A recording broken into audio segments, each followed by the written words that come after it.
August నెల 15వ తేదీ మరియమాత మోక్షారోపణ పండుగ.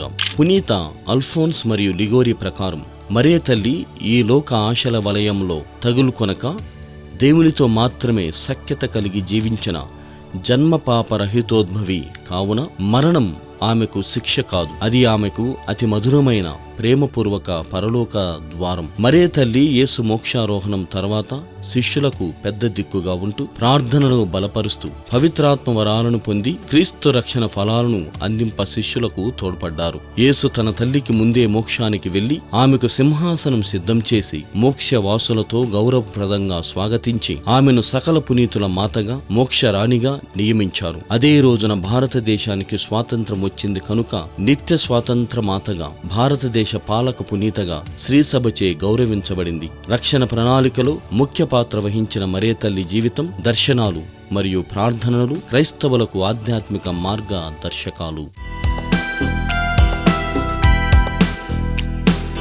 మోక్షారోపణ మాతా